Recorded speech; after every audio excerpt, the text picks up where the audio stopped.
चौथे जो हैं उनको भले ही कर दो, नहीं तो फिर ये बताया इसमें कि मिलने तो नेतादृशेषु संचनीयमिति, तो ऐसा इसमें समझना कि ये उससे श्रेष्ठ हैं, उनके करते तो इनको फिर श्रवण कराओ। ये कौन? जो अनन्य है। नहीं, चौथे श्लोक से लेकर पहले श्लोक तक वाले पूर्वोक्त 3, नहीं उसके लिए तो अगर वो मिलते हों तब फिर इनका संग नहीं करना चाहिए, ये मतलब है। मतलब आपने बीएड कर लिया, जी जी पीएचडी कर ली, एमफिल कर लिया, तो रीडर या प्रोफेसर बनने की सब योग्यता आपके भीतर मानो आ गई, पर वैकेंसी तो होनी चाहिए ना। आपको कहीं नौकरी मिल नहीं रही है, कोई स्कूल वाला कहता है हमारे यहाँ प्ले ग्रुप चल रहा है, आना है। अब क्या करेगा बेचारा, पान की दुकान खोलकर बैठे उसके बजाय तो कुछ तो उसके पढ़ाई के रिलेटेड है, पठन पाठन तो होगा, तो प्ले ग्रुप में जाकर बैठ जाएगा। इस तरह से ये 5वीं कक्षा 5वें श्लोक में जो कहा है वो ये अभिप्राय से कहा है। उसमें वो जो कक्षा को जिसने प्राप्त किया है उसका कोई उपयोग नहीं है, पर ये जो कीर्तन भक्ति है वो भक्ति जिंदा रहनी चाहिए, प्रैक्टिस में रहनी चाहिए। जजे, लेकिन जैसे उस सिस्टम को जिंदा रखने के लिए महाप्रभु ने ये बात बताई है, ये तात्पर्य है। जजे जैसे इसमें चौथे श्लोक में तो रिस्क है ना वक्ता के लिए भी, कि उसी का भाव गड़बड़ हो सकता है, तो इसमें ऐसा नहीं समझना कि उससे श्रेष्ठ तो फिर ये अनन्य वाले को बता दो, कम से कम भाव तो आपका उससे विचलित नहीं होगा। तो चौथा वाला अन्यासक्त हो तो रिस्क है, अन्यासक्त नहीं हो तो क्या रिस्क है?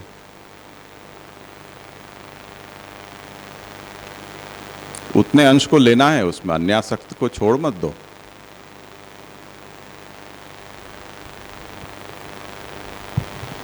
जैसे ये अन्यासक्त जो है वो अन्यासक्त है, अन्य आश्रित तो नहीं है ना। मतलब अन्यासक्त जो है वो अन्य में आसक्त है, पर आश्रित तो पूर्ण भाव उसका ठाकुर जी में मतलब निसंदिग्ध है, तो वो अच्छा ही तो हुआ ना। मतलब वो जो 5वां प्रकार है वो अनन्य है आश्रित, तो चौथा वाला भी अनन्य आश्रित तो हुआ ही ना, क्योंकि आसक्ति भले लोकवेद में हुई पर आश्रय तो ठाकुर जी में है।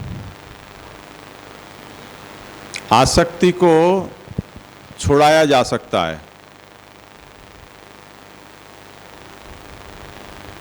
पर जो केवल आश्रित है, आसक्ति रहित है, उसमें आसक्ति को पैदा करना बड़ा कठिन है।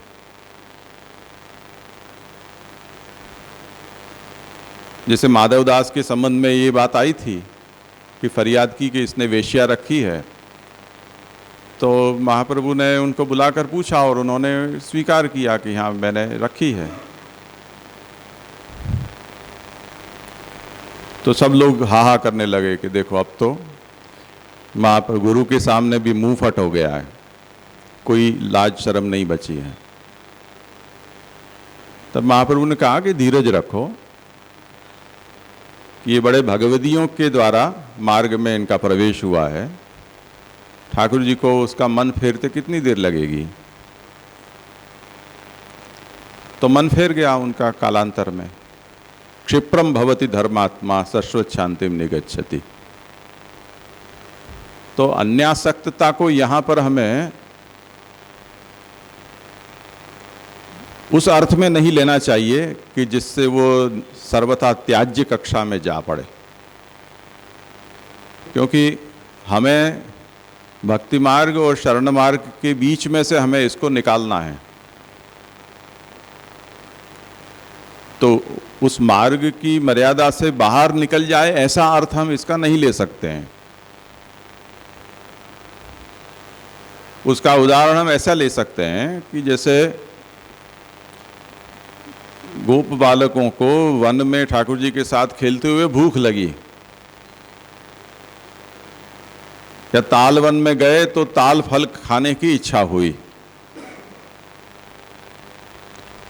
अब वहाँ ये प्रश्न उठाया जा सकता है नहीं कि साक्षात परब्रह्म पूर्ण पुरुषोत्तम सन्मुख विराज रहे हैं और उनके स्वरूपानंद या उनके भजनानंद का अवसर है, उस समय ये भूख प्यास ये कहाँ से बला टपक पड़ी?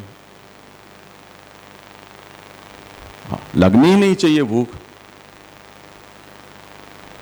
ऐसी कैसी भूख लगी कि ठाकुर जी को वहाँ परिश्रम हुआ, ठाकुर जी को किसी के लिए किसी को भेजना पड़े। कुछ इस तरह की अन्यासक्ति हमें इसमें सोचनी है। वो अन्यासक्ति वो भक्ति मार्ग से इतर कोई फल की यानी मोक्ष आदि की कामना या स्वर्ग आदि की कामना, उस तरह की अन्य फलासक्ति या अन्य देव में आसक्ति या अन्य साधन व्यापार में कोई आसक्ति, ऐसा तात्पर्य इसका हमें नहीं सोचना चाहिए, क्योंकि अभी हम इसको निषिद्ध कक्षा में नहीं ले जाना चाहते हैं। ये जिस तरह से वर्णन आ रहा है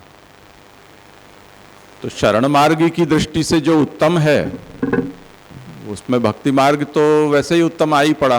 और जब अंतिम श्लोक में पुरुषोत्तम चरण ये आज्ञा करते हैं कि पूर्वोक्त अधिकारी प्राप्त होता हो तो ये 5वें श्लोक वाले का संग नहीं करना चाहिए। तो पूर्वोक्त की तो श्रेष्ठता सुतराम बता ही दी, तो उसमें अन्यासक्ति भी हमें उसी अर्थ में लेनी चाहिए। मार्ग से विरुद्ध प्रकार की कोई आसक्ति, ऐसा अर्थ इसका हमें नहीं समझना चाहिए। फिर से हम बेनीदास माधवदास की कथा लें, वो मोती की माला के पीछे झगड़ पड़े दोनों। ये भी एक तरह की अन्यासक्ति। बेनीदास को ऐसा लगा कि ये अन्यासक्ति है, ऐसी कौन सी माला के बिना अटक गया है कि ठाकुर जी को छोड़ के हम इतने लंबे समय के लिए दूर चले जाएं। तो ये एक तरह से उनकी दृष्टि में वो दुराग्रह था। तो ये किस तरह की अन्यासक्ति है, ऐसा हम सोच सकते हैं बेनीदास की दृष्टि से। सवाल जवाब में पढ़ेंगे तो जवाब उनकी ओर से भी था। ठाकुर जी ने भी उनको धमका दिया, डुबाऊं नाव, डुबो दूं, तो निजे छाता करिष्यति, ऐसा जवाब दे दिया। अब उनको दिखाई, देखो मेरे पास कितनी ढेरों माला है, इससे भी उत्तम। तो क्या आपके पास तो सब कुछ है, पर आपके लिए पुरुषार्थ करना वो जीव का कर्तव्य है, ऐसा उन्होंने जवाब भी दे दिया। तो सवाल जवाब में पढ़ें तो ऐसा अर्थ निकल सकता है, पर हम अगर इतना सोचें कि ठाकुर जी से दूर हो जाना इतने लंबे समय के लिए, जो ठाकुर जी को खुद को अभिलषित नहीं है, वो एक तरह की अन्यासक्ति है प्रभु के लिए होते हुए भी।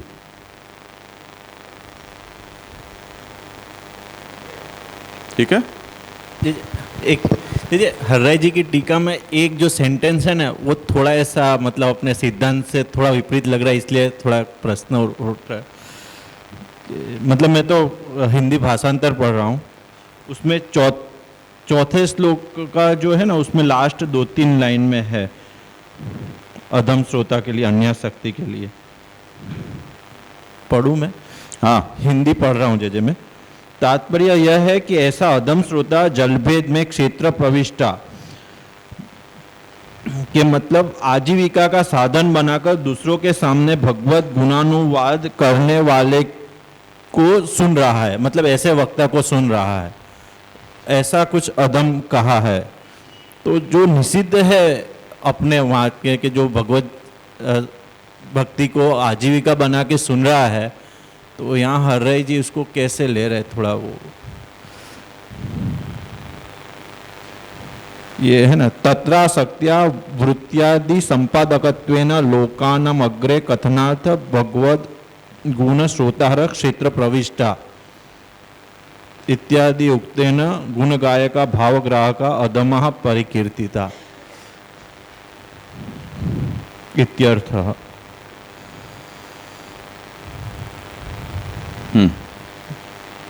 अन्यासक्ता का अर्थ यहाँ आगे कर रहे हैं।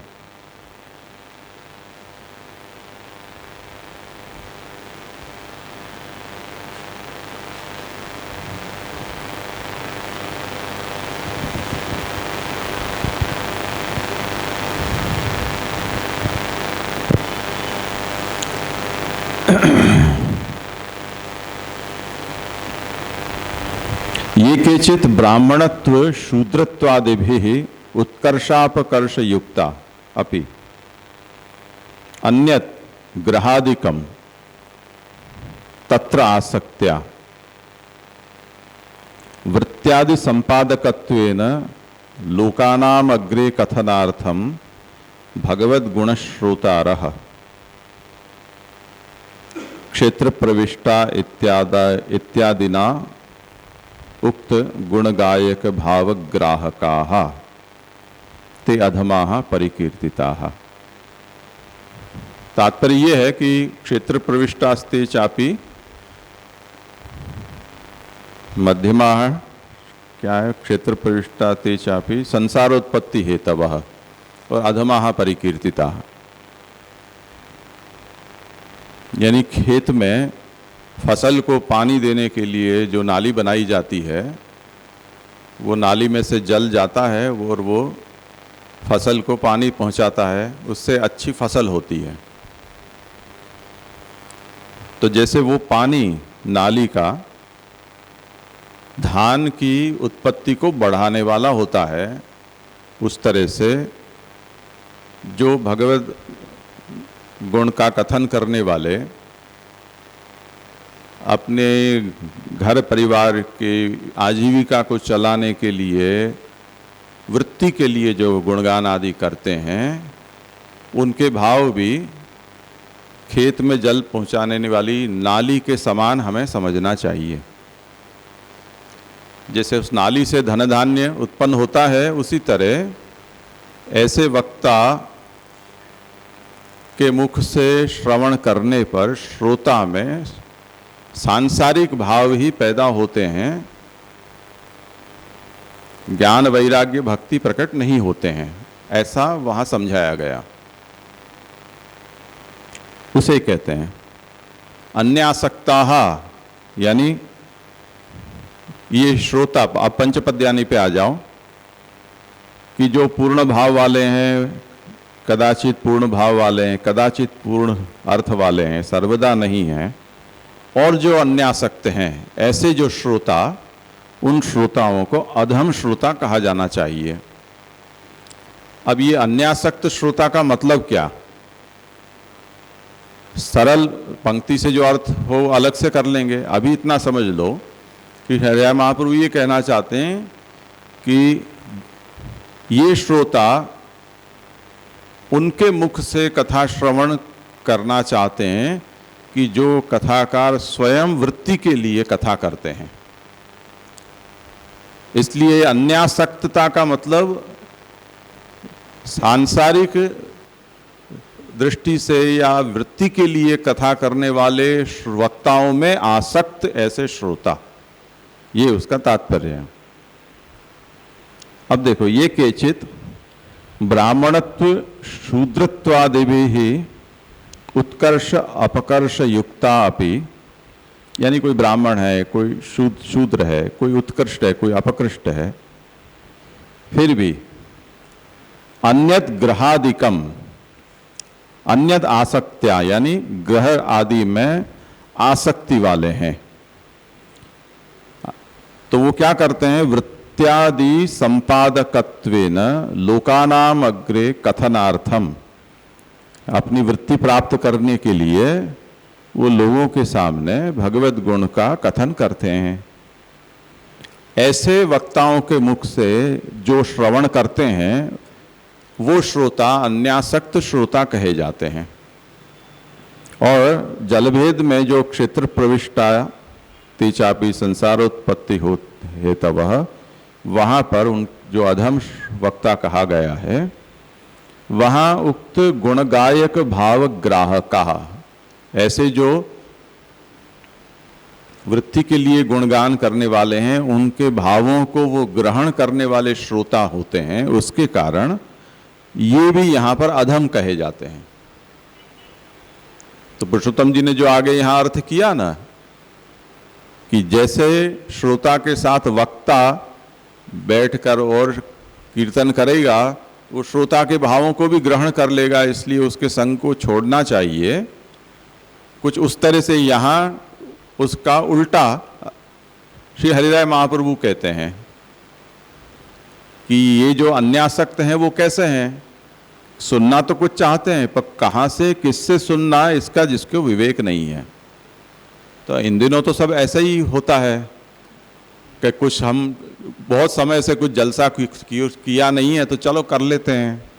ऋषिकेश में जाकर कुछ कथा वथा का आयोजन करवाएं, ठंडी ठंडी हवा लेंगे, रसमलाई खाएंगे, कुछ रास गरबा भी कर लेंगे, घूम घाम लेंगे और थोड़ी देर कथा भी सुन लेंगे। तो कथा में मनोरथ भी हो जाएंगे तो हमको सब बड़ा आनंद आनंद हो जाएगा। अच्छा कौन करता है, कितना लेता है, बुला लो उसको। तो वो लोग फलाने गोस्वामी वाला करते हैं, अच्छी कथा करने लगते हैं, अभी नए नए उनको थोड़ा प्लेटफॉर्म भी चाहिए, चलो उनको बुला लो। क्या पैकेज है उनका, तो चलो 5 लाख वो लेते हैं, 10 लाख वो तो खर्चा होगा, 15 लाख में कथा हो जाएगी, चलो फिक्स। तो अब ये इस तरह से ये बन जाता है। तो अब ये उस कक्षा की बात है। अन्यासक्तास्तु ये केचित अधमाहा परिकीर्तिताः। तो जो व्यावसायिक कथाकार हैं, भगवत गुण का वर्णन करने वाले हैं, उनकी कथा का श्रवण करने में भी जिनको बड़ा स्वाद आ रहा है, आनंद आ रहा है, तो वो श्रोता भी तो फिर उसी कक्षा के हुए। तो यहाँ उन श्रोताओं को भी अन्यासक्त कहकर, अन्यासक्त यानी व्यावसायिक कथाकारों की कथाओं के स्वाद लेने वाले, वो केचित अधमाहा, उनको यहाँ पर श्री हरिराय महाप्रभु कहते हैं कि अधम श्रोता हैं। मतलब हरिराय जी का पूरा तो मालूम नहीं, लेकिन जैसे पुरुषोत्तम जी कह रहे हैं कि ये 3 ना मिले तो चौथा वाला को लास्ट में लेना चाहिए, जैसे हमने देखा, तो हरिराय जी का भी अगर ऐसा ही मत हो तो ये तो ग्राह्य श्रोता में आ जाकर है कि हरिराय जी का कुछ अलग मत, मतलब आइडिया नहीं। ये तो अधम हुआ तो त्याज्य कक्षा में देखो उनकी भूमिका क्या है। एवं श्रोतृत्वम उपाद्य कदाचित मोक्षाद्यर्थनिष्ठता एतेषाम अपि भविष्यति इत्याशंक्य अर्थैक निष्ठत्व प्रयुक्तम मध्यमत्वम वारयंत आऊ। इसमें जो पूर्व में कहा अर्थैक निष्ठास्ते चापि मध्यमा श्रवणोत्सुका, उससे इसका व्यावर्तन बताकर अधमता का नियामक यहाँ पर अन्यासक्तता को ही कहा है कि ये अर्थैक निष्ठ नहीं है, पर अन्यासक्त होने से ये उससे भी अधम है। ज़्यादा तो उनकी विवृत्ति पूरी हम देखेंगे तो पता चलेगा, देखना ब्रजभाषा में तो है ही उसका पूरा।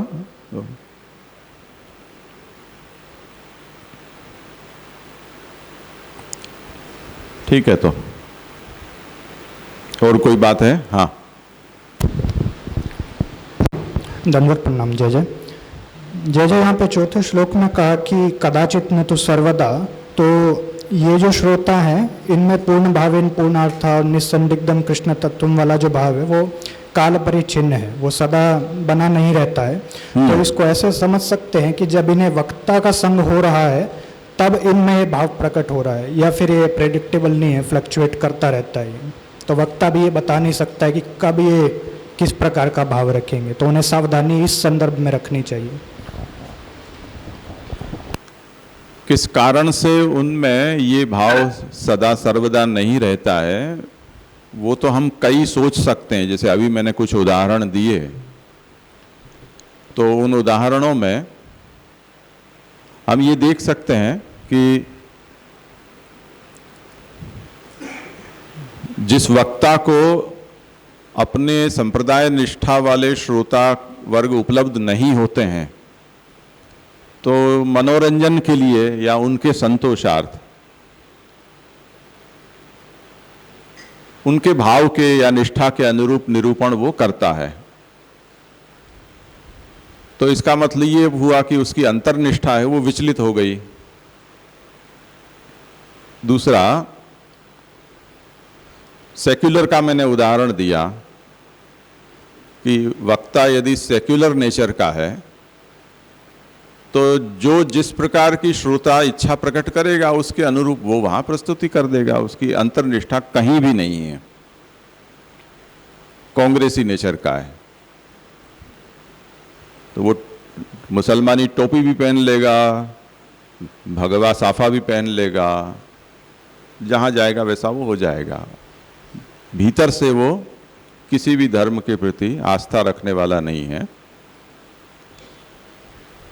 तो इस तरह से जो अधम कक्षा का श्रोता है, उस श्रोता में यदि अन्यासक्तता प्रकट होती है तो वो उसकी अधमता का परिचायक है, ऐसा समझना चाहिए। यदि वो अन्यासक्तता नहीं है, उस स्थिति में उसके अन्य जो गुणों का वर्णन किया गया है वो अगर उसमें है तो हम उसे मध्यम कह सकते हैं। पुरुषोत्तम जी ने इसमें सावधानी क्या ली है कि पूर्व को सबसे प्रथम श्लोक में वर्णित को शुद्ध पुष्टि मार्गी कहा, दूसरे को पुष्टि मर्यादा कहा, और ये तीसरा वाला है उसको मर्यादा पुष्टि कहा है।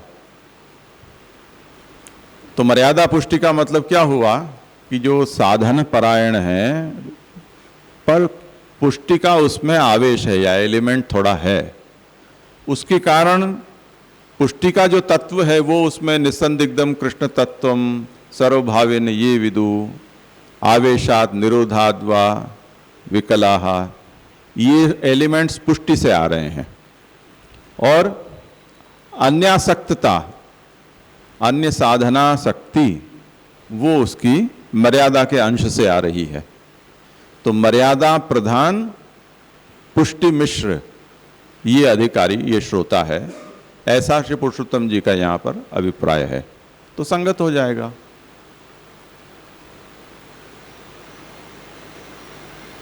जैसे सिद्धांत मुक्तावली ग्रंथ में श्री गोसाई जी ने ये बात कही है कि ज्ञानाभावे पुष्टि मार्गी पुष्टे पूजात्सवादिषु मर्यादास्थस्तु गंगायाम श्री भागवत तत्परः अनुग्रह पुष्टि मार्गी नियामक इति स्थिति।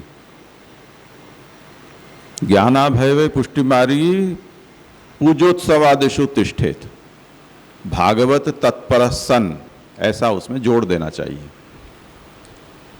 पुष्टि मार्गी में यदि भगवत महात्म्य के ज्ञान का अभाव है तो उसकी पूर्ति वो किस तरह से कर सकता है? तो जहाँ प्रभु अपने महात्म्य से विराजते हैं स्वयं प्रकट, ऐसे जगन्नाथ, विठलनाथ जी, पांडुरंग, श्रीरंग, वेंकट इत्यादि स्थानों में, वहाँ होते पूजा प्रवाह में वो तत्पर हो, उत्सवों में तत्पर हो और भागवत परायण हो। मर्यादास्थस्तु गंगायाम श्री भागवत तत्पर, और यदि वो मर्यादा जीव है तब वो भागवत तत्पर होते हुए वो गंगा का सेवन करे। ऐसी व्यवस्था वहाँ महाप्रभु ने बताई है। और पुरुषोत्तम जी ने, श्री गोसाई जी ने वहाँ पर ये बात समझाई है कि पुष्टि मार्गी भी मर्यादा पुष्टि भेद से दो तरह के होते हैं। अगर केवल मर्यादा है तो ये व्यवस्था है, मिश्र है तो उसके लिए दूसरी व्यवस्था है। अब भगवान का अंगीकार कभी वो मर्यादा वाले का भी ये हो जाए कि प्रभु इच्छा करें कि इसको भी हमें पुष्टि में खींच कर लाना है, तो प्रभु ला भी सकते हैं, उसमें प्रभु स्वतंत्र हैं। तो इस तरह से यहाँ भी हमें सिद्धांत मुक्तावली में जो दिशा बताई है उस दिशा से हम ये समझ सकते हैं कि पुष्टि मर्यादा, पुष्टि प्रधान और मर्यादा मिश्र प्रकार का जो श्रोता है वो मध्यम श्रोता कहा है, और मर्यादा प्रधान पुष्टि मिश्र जो श्रोता है वो यहाँ पर अधम कहा गया है। और उसमें अधमता लाने वाला जो तत्व है वो एक तो कालिक परिच्छेद है उसकी निष्ठा में, और दूसरा अन्यासक्ति है।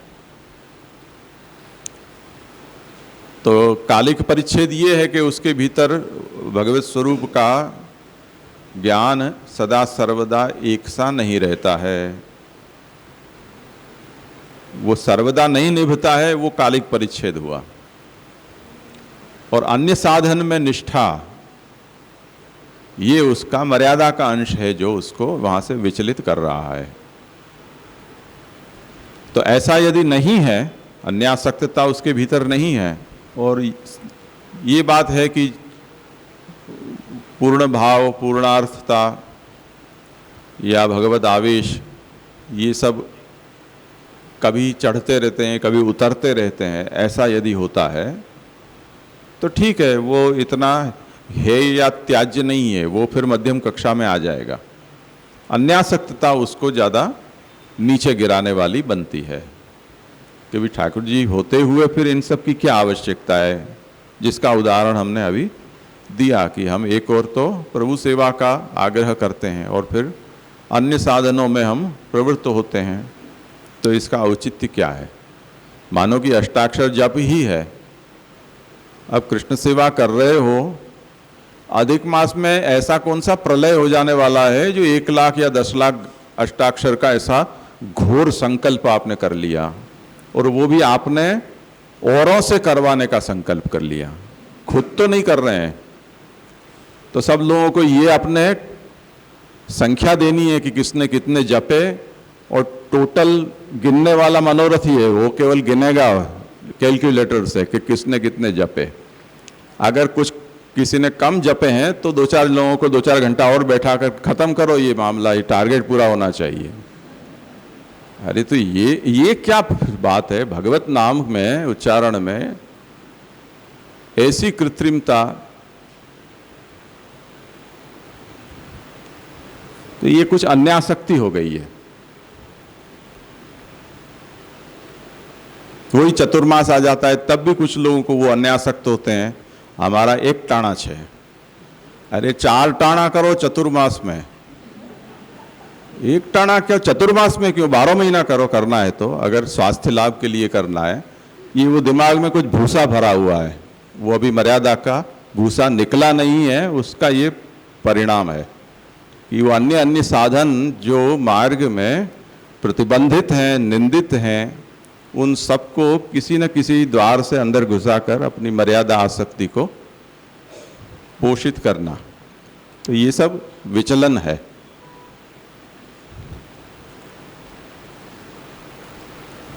ठीक है, जय जय धन्यवाद प्रणाम। जय जय, हमने देखा था कि निरोध मार्गीय जो मतलब निरोध मार्गीय जो भी भक्त है, अगर वो उसके सामने वो ठाकुर जी पहले से प्रकट नहीं होते, पर उसकी जो भी विराग्नि है वो प्रबल हो, तब उसका पाप है वो निवृत्त होता है, तब ठाकुर जी प्रकट होते हैं। तो जैसे मतलब पाप निवृत्ति का क्या इधर मतलब समझने का, मतलब प्रभु क्यों पाप नाश हो फिर ही पदार्थ है। पापी के सामने प्रभु का आने की जरूरत क्या है।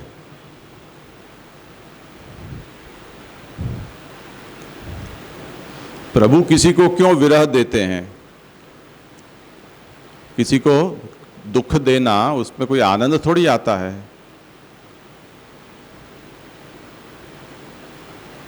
जैसे हमको बुखार आता है और बुखार आने के साथ ही हम पैरासीटामोल खा लेते हैं, शरीर को रोग के साथ लड़ने का हम अवसर ही नहीं देते हैं, तो शरीर कमजोर होता जाता है। अब दवाई देने वाले ये कहते हैं कि भाई दिन में 3 बार से ज़्यादा आपको ये नहीं खानी चाहिए। तपे तो तपने दो, वो शरीर की फाइट रोग के साथ चल रही है, तो शरीर को वो अवसर दो। तो 2-3 डिग्री तक पहुंच जाए तो इतनी कोई आदमी राम नाम सत्य नहीं होगा, चिंता मत करो, उसको तपने दो। और अगर उतारना है तो वो जो हम स्पंजवन करते हैं उससे धीरे धीरे उसको उतारो। पैरासीटामोल दे के सीधा ही उसको डाउन कर देना वो ठीक नहीं है। अब ये जो डॉक्टर कहते हैं कि हम ये समझते हैं कि हमको बड़ी पीड़ा हो रही है, एवं धके छे हाथ दाजी जाए, एवं धके छे माथुं, ऐसे कर करके हम डॉक्टर का लोई पी जाते हैं। लोई कह खवाओ तो पैरासीटामोल, किडनी फेल हो तो होने दो, तो हम इस तरह से इलाज कर देते हैं, पर वो हमारे हित में नहीं है। भगवान भी हमारे कुछ दोष हैं जिन दोषों के कारण फलदान में विलंब करते हैं। अब वो दोष का नाम हम जो कुछ भी दें, कोई हमारा दोष कोई अपराध रूप हो, भगवद अपराध हो, भक्तापराध हो, या कोई पाप भी हो सकता है, तो वो सब का नाश हमारे भगवत विरह से, विरह ताप से हो जाता है। वो सब प्रयोजन होता है, प्रभु की लीला का ही वो एक हिस्सा है, ताकि भक्त शुद्ध होकर उनके पास पहुंचे।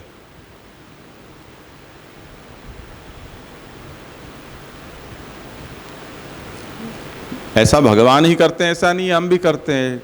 हमारे घर में छोटे बच्चे होते हैं, उनको देखो कई लोग बहुत रुलाते हैं, रोते ही रहे। हाँ, हम पड़ोस वाले आकर कह जाते हैं, अरे आटलू रड़े છે તમે કેટલા ક્રૂર છો, શાંત નાના રડવા દો થોડી વાર, પોતે શાંત થઈ જશે, तो उसको रोने देते हैं। तो वो रोने देना सब प्रयोजन होता है, क्योंकि पड़ोसी को तो कभी संभालना पड़ता है, कभी आवाज आती है। जिसके घर में ये आफत आई है वो तो रोज की है।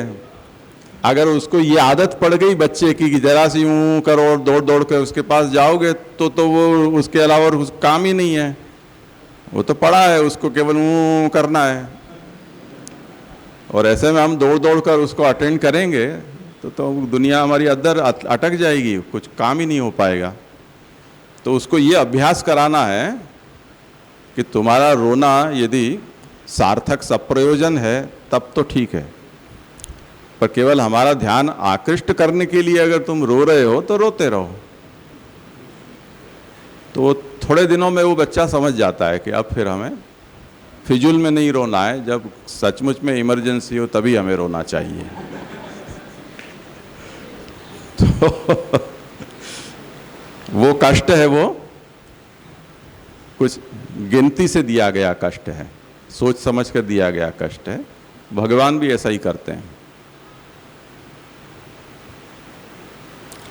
ठीक है, आज यहाँ ग्रंथ को विराम देते हैं। कल से संन्यास निर्णय ग्रंथ का आरंभ करेंगे।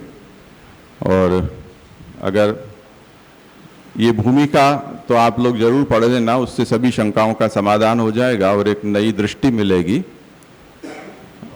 और दो ही व्याख्या है, पुरुषोत्तम जी की व्याख्या तो हम देख चुके हैं, और श्री हरिराय महाप्रभु की पुष्टि विधानम में दी गई है ब्रजभाषा में।